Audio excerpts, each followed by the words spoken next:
In a small village on the edge of a great sea, nestled between windswept cliffs and dense, whispering woods, there stood an old, abandoned house known as Briarwood Manor. The village children often spoke of it in hushed tones, spinning tales of the vengeful ghost said to haunt its decaying halls. Among these children was Gabe, a curious and adventurous 12-year-old boy with a penchant for exploring the unknown. One chilly autumn afternoon, Gabe gathered his closest friends, Brian, Lucy, and Emma, under the gnarled oak tree at the edge of the village. "Let's explore Briarwood Manor," Gabe proposed, his eyes alight with excitement. The others hesitated, but Gabe's infectious enthusiasm soon won them over. They packed flashlights and snacks, setting off as the sun dipped below the horizon, casting long shadows across the land. As they approached the manor, the air grew colder, and the wind howled through the trees like a mournful specter. The house loomed before them,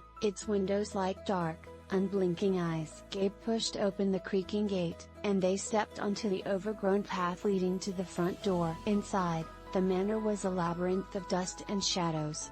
The floorboards creaked ominously underfoot, and cobwebs draped the corners like ghostly veils. Gabe led the way, his flashlight beam slicing through the darkness. "Let's stick together," he whispered, though his voice echoed eerily in the empty halls. As they explored, strange things began to happen.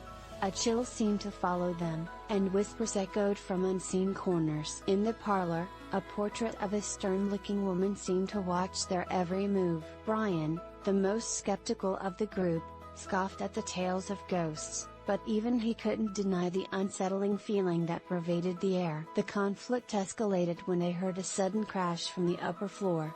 "What was that?" Emma gasped, clutching Gabe's arm. Determined to uncover the truth, Gabe led them up the grand staircase, each step groaning under their weight. At the top, they found a shattered vase, its pieces strewn across the floor as if thrown by an unseen hand. The friends exchanged nervous glances, realizing they were not alone. The ghost, it seemed, was very real and very angry. They decided to leave, but as they turned to descend the stairs, a door slammed shut behind them with a deafening bang. Panic set in as they tried to open it, but it wouldn't budge. Gabe, trying to stay calm, remembered the stories of the ghost, a woman who had lived alone in the manor, her heart hardened by betrayal and loss. "We need to find a way to make her understand we mean no harm," Gabe suggested, his voice steady despite the fear gnawing at him. The group retraced their steps to the parlor, where the portrait hung. "Maybe she just wants someone to listen," Lucy said softly. They gathered around the portrait, speaking into the silence, apologizing for intruding and promising to respect her home. A tense moment passed, then the air seemed to lighten. The oppressive chill lifted, and the whispers faded into silence. The door, which had been stubbornly shut, creaked open on its own. Relieved, the friends made their way out of the manor, the night air feeling warm and welcoming. Outside, they paused to catch their breath, the moon casting a gentle glow over the manor. "That was incredible," Brian admitted, a newfound respect in his voice. They all agreed, their fear replaced by awe and a sense of accomplishment. As they walked back to the village, Gabe felt a deep satisfaction.